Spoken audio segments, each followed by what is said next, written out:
ओम धन्वंतरे नमः। I hope आप सभी लोग खुश होंगे, स्वस्थ होंगे और सुरक्षित होंगे।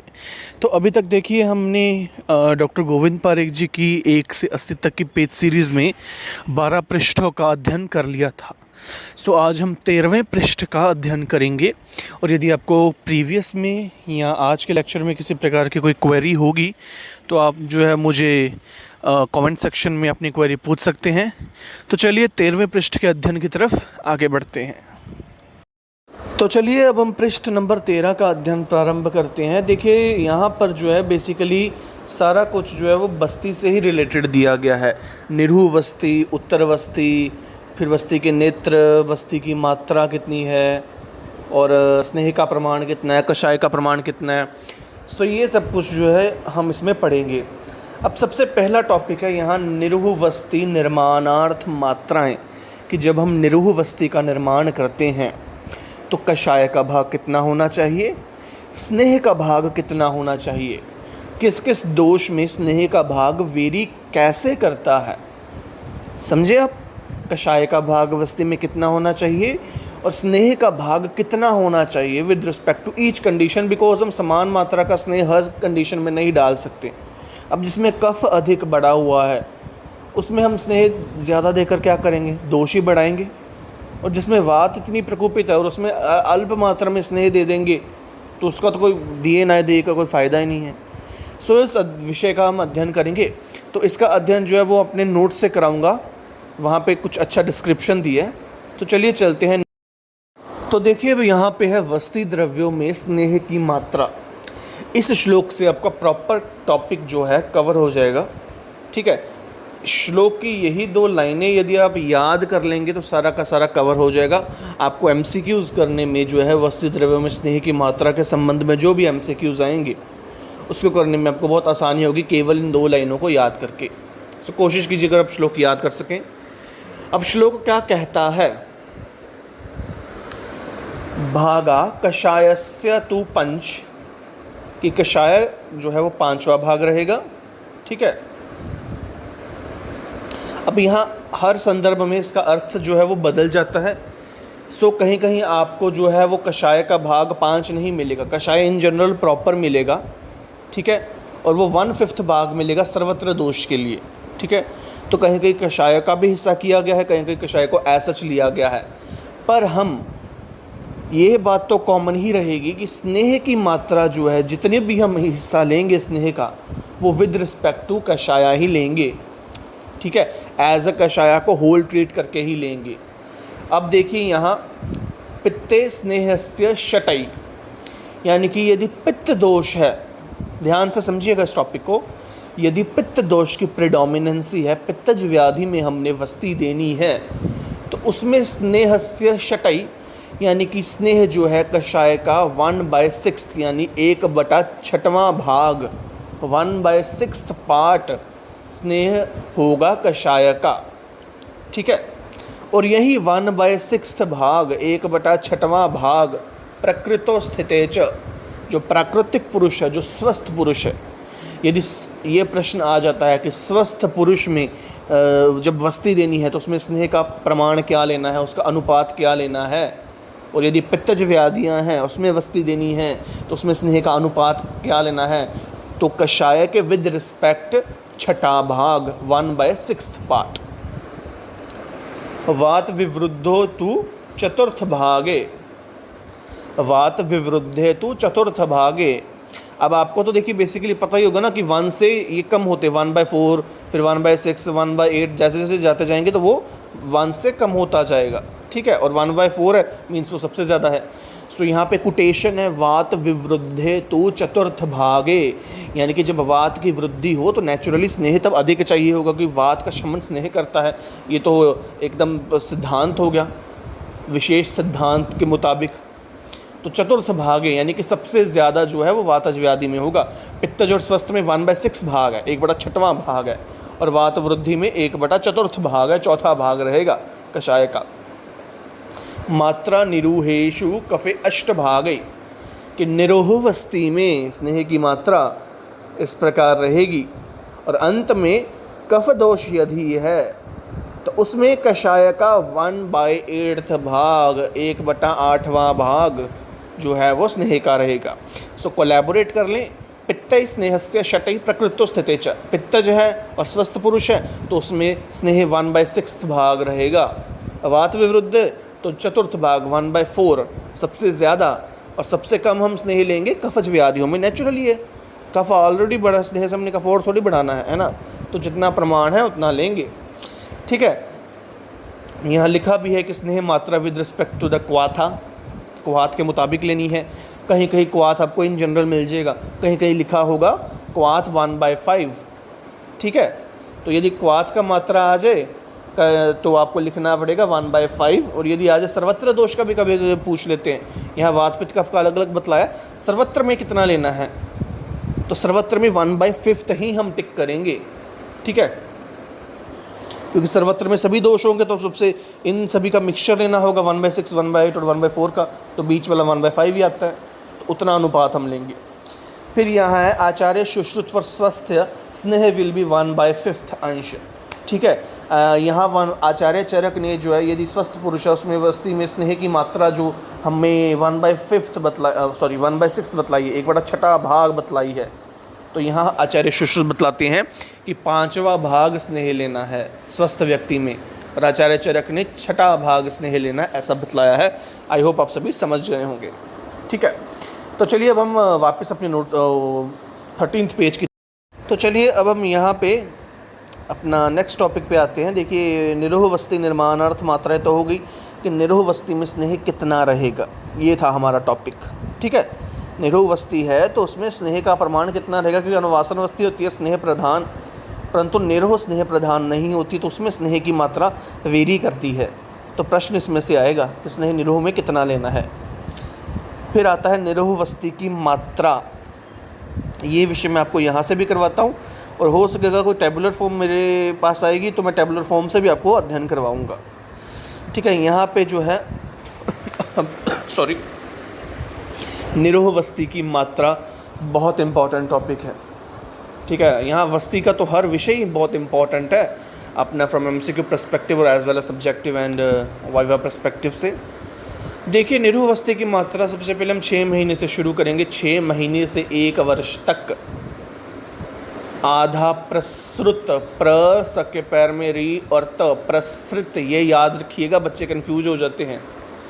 सो आधा प्रसृत 6 महीने से वस्ती देनी प्रारंभ करेंगे 1 वर्ष तक। इतने काल में कितना प्रमाण होगा, स्टार्टिंग हो रहेगी आधा प्रसृत से, अर्ध प्रसृत से स्टार्टिंग रहेगी।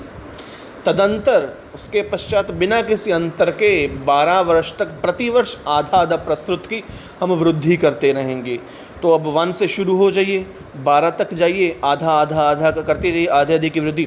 जैसे 1 वर्ष तक आधा है तो उसके बाद 2 वर्ष में जो हो जाएगा हमारा 1 हो जाएगा, 3 में 1.5, 4 में 2, इस प्रकार से करते करते 12 वर्ष तक जब हम पहुँचेंगे देन आवर मात्रा विल बी 6 प्रसृता।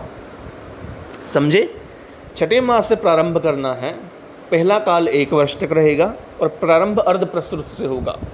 1 वर्ष के पश्चात जो है वो हम आधा आधा प्रसृत की वृद्धि करते रहेंगे टिल 12 ईयर्स। 12 वर्ष में आते ही आधा आधा करते जो बड़ा होगा वो 6 प्रसृत तक मात्रा आ जाएगी। तो 12 वर्ष की आयु में हमने 6 प्रसृत वस्ती देनी है, निरोह वस्ती। तदंतर 8वें वर्ष तक प्रतिवर्ष 1-1 प्रसृत की वृद्धि करेंगे। अब उम्र बढ़ गई है तो वृद्धि भी बढ़ेगी, नेचुरली है। तो उसके पश्चात 12वें वर्ष से 18वें वर्ष तक हम 1-1 प्रसृत बढ़ाते रहेंगे।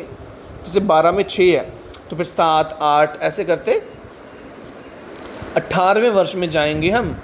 तो 12 + 6 18 होता है, तो उसमें 6 + 6 भी, यहाँ भी 12 प्रसृत हो जाएगा। सो 18वें वर्ष में 12 प्रसृत होगा। समझे आप? ठीक है। उसके पश्चात 18 से 70, अब 18 + 70 वर्ष तक जो है वो 12 प्रसृत ही रहेगा, ये याद रखिएगा। और फिर 70+ इसमें हमारी रहेगी 16 वर्ष वाली मात्रा। तो 16 वर्ष में कौन सी मात्रा है या 70+ कौन सी मात्रा है, ये या तो आप कैलकुलेट कर लीजिएगा वहाँ बैठ के अगर हो सकेगा, नहीं तो याद रख लीजिएगा। क्योंकि 18 में यदि 12 है ना, तो 1-1 हम बढ़ा रहे हैं। 18 में 12 बनेगी, 17 में 11 बनेगी, 16 में 10 प्रसरुत बनेगी, तो 16 वर्ष वाली मात्रा बन जाएगी 70 वर्ष में, 70 वर्ष प्लस की मात्रा, ठीक है। 70 तक 12 है, 70 प्लस यदि पूछा जाए तो वो अपना 16 वर्ष तक की मात्रा बनेगी, जो कि बनेगी 10 प्रसरुत मात्रा। सो इस प्रकार से हमारे दो विषय निरोहवस्ति निर्माणार्थ स्नेह की मात्रा और निरोहवस्ति की मात्रा क्या क्या है वो हम देखते हैं, ठीक है। उसके पश्चात आई विल सी अगर टेबुलर फॉर्म अवेलेबल हुई तो मैं आपके साथ शेयर करूंगा, ठीक है। तो चलिए अब तो देखिए यहाँ पे जो तालिका है उसमें जो मैंने आपको पूर्व में अध्ययन करवाया था वही इसमें डिस्क्रिप्शन प्रॉपर दी है। तो जैसे वहाँ 6 से लेकर के 1 वर्ष तक था अपना आधा प्रसृत, फिर आधा आधा करके बढ़ता गया। तो यहाँ नोटिस कीजिए नीचे को जब हम आएंगे तो 1, 2, 3 में जैसे आधा, 1, 1.5, फिर 2 प्रसृति, 2.5, ऐसे करते करते वो बढ़ता जाएगा। आचार्य वाग्भट ने प्रकुंज में बतलाया है, ठीक है। तो नीचे आएंगे जैसे उन्होंने आधा प्रसृति से प्रारंभ करके आधा आधा बढ़ाते गए हैं। आचार्य वाग्भट प्रकुंज में लेते हैं तो 1 प्रकुंज, 2, 3, 1 प्रकुंज बढ़ाते हैं, हम जो है आधा आधा प्रसृत बढ़ाते हैं, ठीक है। सो इसे नोट कर लीजिए। इसी प्रकार से रहेगा जैसा हमने वहाँ अध्ययन किया था। यहाँ इसकी डिस्क्रिप्शन दी है कि 6 से 1 तक आधा रहेगा, फिर आधे आधे की वृद्धि करते रहेंगे हम, ठीक है। अब इसके नेक्स्ट जो पेज है टेबल का वो देखते हैं। सो देखिए 11 वर्ष तक जो है आधा आधा करते करते हमने 5.5 कर लिया था और यहाँ 12वें वर्ष तक आते आते हमारा 6 प्रसृति हो गया था, ठीक है। अब वहाँ लिखा था कि 12 वर्ष के पश्चात 1 प्रसृति की वृद्धि करनी है, तो हम 1 प्रसृति की वृद्धि करते रहेंगे और नीचे जा कर के 6, 7, 8, 9, 10, 16 वर्ष तक 10 हो जाएगी, फिर 17 वर्ष तक 11, 18 वर्ष तक 12 और 19 से 70 वर्ष तक के लिए 12 ही रहेगी, 18 से 70 तक मेनली, ठीक है। फिर 70 से ऊपर वाले आतुरों के लिए 10 उन्होंने बतलाई है, यानी कि ये वही है जो कि 16 वर्ष के लिए बतलाई है। 16 वर्ष की हो जाए या 70 प्लस हो जाए वो सेम रहेगी। इसी तरह उन्होंने आचार्य वाग्भट ने भी जो है 12 तक बतलाया है, ठीक है। 1 की वृद्धि की है उन्होंने, एक प्रकुंज से प्रारंभ किया है और 1 प्रकुंज से प्रारंभ करते करते जो है वो हमारे 12 प्रकुंज तक आ गए हैं। फिर 13वें से उन्होंने क्या किया, आचार्य चरकवत प्रसृति में उक्त। सो यहाँ पे 7 प्रसृति, 8, 9, 10 सिमिलरली उन्होंने आचार्य चरक का प्रमाण लिया है। आचार्य वाग्भट का मत देखिए 1 से 12 तक उन्होंने 1 प्रकुंज से प्रारंभ किया और वो 12 प्रकुंज तक आए। फिर 13वें से लेकर के आगे जितना भी है वो आचार्य चरक के समान रहेगा। तो ये बेसिक डिफरेंस है, ठीक है। आई होप आपको क्लैरिटी हुई होगी। तो चलिए अब हम आगे बढ़ते हैं अपने नेक्स्ट टॉपिक पे, और यदि किसी को किसी प्रकार की समझ ना लगी हो तो मुझे कभी भी पूछ सकते हैं। तो देखिए ये निरूह वाला टॉपिक करने के पश्चात अब आपके पास आता है इम्पॉर्टेंट टॉपिक में से सबसे ज़्यादा इम्पॉर्टेंट वाला कहिए तो उत्तरवस्ती। देखिए इस टॉपिक में से प्रश्न आना ही आना है, तो ये आप छोड़ नहीं सकते, ठीक है। उत्तरवस्ती जो है, उत्तरवस्ती आप जानते हैं कि जो उत्तर मार्ग में दी जाए उसे हम उत्तरवस्ती कहते हैं। अब किसके विद रिस्पेक्ट उत्तरवस्ती? नेचुरली गुदा मार्ग के, क्योंकि गुदा मार्ग में हम नॉर्मल वस्ती देते हैं तो उसके ही विद रिस्पेक्ट कह करके हम उत्तरवस्ती का प्रमाण निर्धारित करेंगे, उत्तरवस्ती को परिभाषित करेंगे, ठीक है। सो उत्तर मार्ग में दी जाने वाली वस्ती जो है वो उत्तरवस्ती कहलाती है, ठीक है। इसमें अब हमारे पास है पुष्प नेत्र का प्रमाण। पुष्प नेत्र यानी कि जो वस्ती का नेत्र होगा उसका प्रमाण क्या है। इसमें स्त्री और पुरुष में अलग अलग बतलाया है, अलग अलग आचार्यों ने। देखिए आचार्य चरक का देखिए सबसे पहले ऐसे पुष्प नेत्र के बारे में आचार्य चरक ने जो है 10 अंगुल स्त्रियों में और पुरुषों में 12 अंगुल दी है। उत्तरवस्ती तो दोनों में देनी है, पुरुष के मूत्राशय में वस्ती में जाएगी, है ना, और स्त्रियों के मूत्राशय वस्ती और योनि मार्ग गर्भाशय दोनों में, ठीक है। तो पुरुषों में 12 अंगुल है, स्त्रियों में 10 अंगुल है। पुरुषों में 2 अंगुल अधिक क्यों? आचार्य इसका रीज़न ये बतलाते हैं क्योंकि आप एक चीज़ नोट कीजिए कि पुरुष का जो यूरेथ्रा है उसकी लेंथ ज़्यादा होती है एज़ कम्पेरेटिव टू फीमेल, ठीक है। और फीमेल का यूरेथ्रा थोड़ा शॉर्टर होता है और वाइडेंड थोड़ा होता है as compare to the male. So that's why स्त्रियों में 10 अंगुल है, पुरुषों में 12 अंगुल है ना। ये लॉजिक वाली बात हो गई। आचार्य सुश्रुत भी 10 अंगुल स्त्रियों में बतलाते हैं, कोई डिफरेंस नहीं है। सीधा आ जाए, स्त्रियों में जब उत्तरवस्ती देनी है तो उस उत्तरवस्ती के नेत्र का प्रमाण क्या रहेगा, आंख बंद करके 10 अंगुल पे टिक कीजिए। परंतु जब पुरुषों की बात आएगी तो पुरुषों में उत्तरवस्ती देनी है तो आचार्य चरक ने 12 दिया है और आचार्य सुश्रुत 14 अंगुल बतलाते हैं। ठीक है, तो 14 अंगुल आएगा अपना पुरुषों में बाय आचार्य सुश्रुत। और इन्होंने कर्णिका का भी यहाँ बतलाया, वर्णन किया है। तो स्त्रियों में जो नेत्र होगा, कर्णिका जो नेत्र के साइड पे लगी रहती है, ठीक है, इमेजिन कीजिए। तो 10 अंगुल वाले यदि नेत्र है तो उसमें कर्णिका 4 अंगुल पर रहेगी।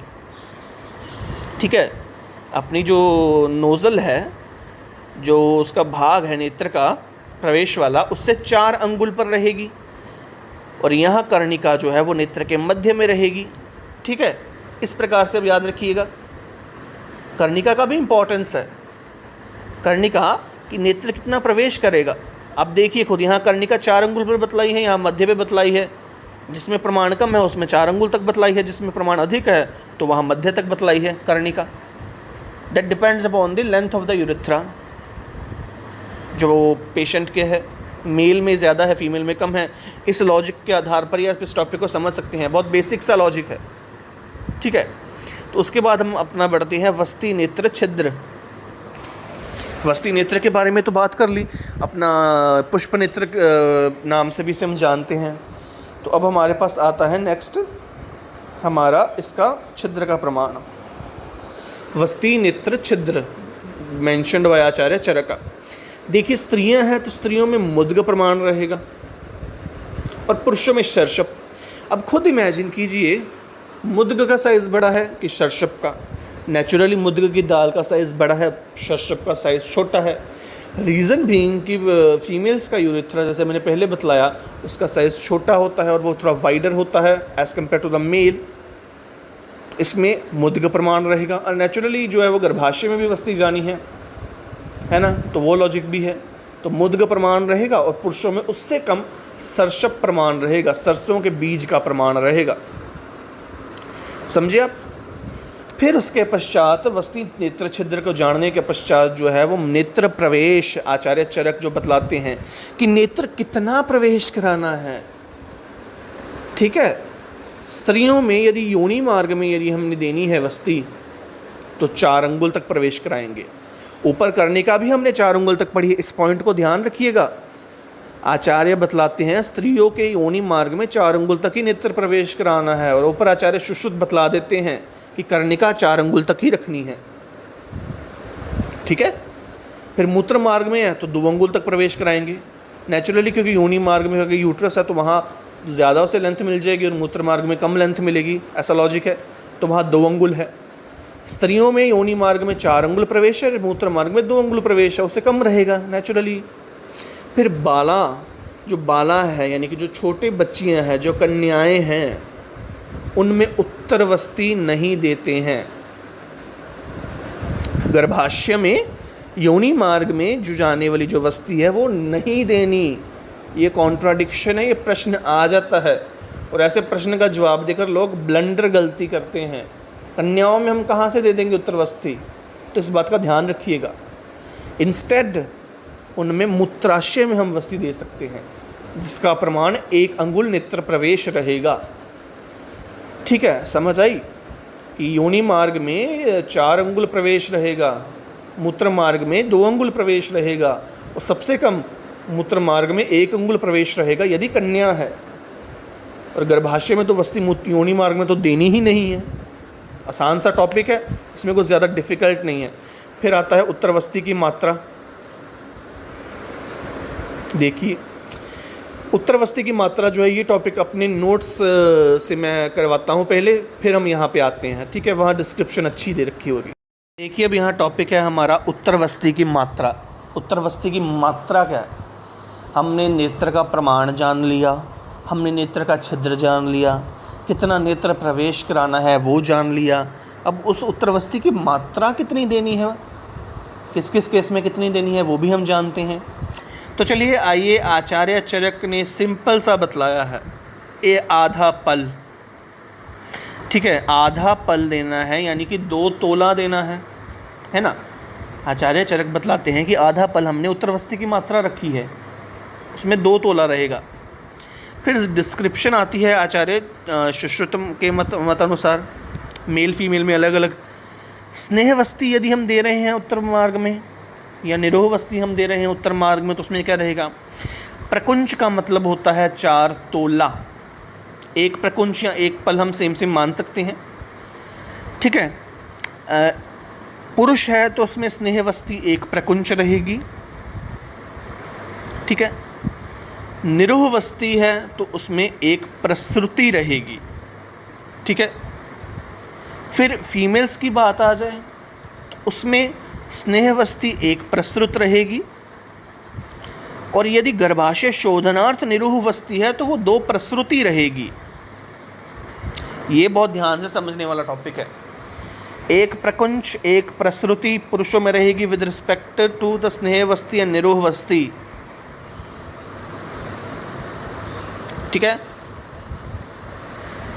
1 प्रकुंच और 1 प्रसृति, यदि स्नेहवस्ती है पुरुष में 1 प्रकुंच 4 तोला, और यदि निरोहवस्ती है तो वो 1 प्रसृति।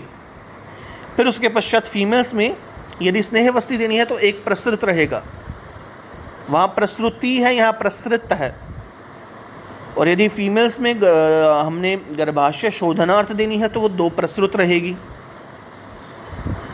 फिर तत्पश्चात 1 प्रसृति की मात्रा कहाँ आएगी, वो आएगी कन्याओं में, जब हमने मूत्राशय में वस्ती देनी है, क्योंकि वहाँ गर्भाशयगत वस्ती देने का विधान ही नहीं है, as I already told you. For वस्ती शोधनार्थ इन द स्त्री मात्रा विल बी 1 प्रसृति, आल्सो फॉर द प्रसूता, अप्रसूता एंड कन्या, ठीक है। तो ये बेसिक्स है, 1 प्रकुंच 1 प्रसृति, फिर 1 प्रसृत और 2 प्रसृति। और निरोहवस्ती फीमेल्स में हम गर्भाशय शोधनार्थ देंगे, ठीक है। और 1 प्रसृति फॉर कन्या के मूत्राशय में, और कन्या के साथ साथ यदि अप्रसूता है, यदि कन्या तो उसमें 1 प्रसृति मात्रा है। तो इस तरह से आपका टॉपिक जो है ये ख़त्म होता है। देखिए ये वही जो टॉपिक है जो मैंने आपको अपने नोट से करवाया है, ठीक है, ज़्यादा अंतर नहीं था। पर हमने उत्तरवस्ती की मात्रा है जो हमने जानी। उत्तरवस्ती की मात्रा में ज़्यादा कन्फ्यूज़ होने की ज़रूरत नहीं है, जैसे 4 प्रकार की मात्रा दी है तो वही 4 की हमने याद रखनी है, ज़्यादा कन्फ्यूजन नहीं करनी। पुरुषों में है स्नेह की 1 प्रकुंच है, स्त्रियों में वो 1 प्रसृत है, क्वाथ में 1 प्रसृत है, और स्त्रियों में 2 प्रसृत है। और ये 2 प्रसृत है वो गर्भाशय शोधनार्थ है, निरोहवस्ती। मगर स्त्री में भी वस्ती शोधनार्थ क्वाथ की मात्रा जो है वो 1 प्रसृत ही लेनी चाहिए, ऐसा विधान है। प्रसूता, अप्रसूता, कन्या 1 प्रसृत मात्रा। सो इस प्रकार से हमने जाना। और ये पूरा 13वां पृष्ठ जो है वो वस्ती के संदर्भ में ही था कि निरोहवस्ती, उत्तरवस्ती, उनका प्रमाण, उनकी मात्राएं, ठीक है। इजी था, इजी टॉपिक था। यदि हम समझ के करेंगे, बार बार अध्ययन करेंगे तो जल्दी याद हो जाएगा। ये जो कुछ संख्यात्मक प्रश्न होते हैं, कितने प्रसृत है, कितनी मात्रा है, कितना भाग स्नेह का, कितना कषाय का लेना है, एंड वो सब जो चीज़ें हैं वही इंपॉर्टेंट टॉपिक्स होते हैं और वही यहाँ दिए हैं। सो आप पढ़ के देखिएगा। यदि किसी प्रकार की कन्फ्यूजन क्वेरी होगी तो आप मुझे पूछ सकते हैं अपना, या तो कमेंट बॉक्स में पूछ सकते हैं या टेलीग्राम में भी पूछ सकते हैं मुझे, ठीक है।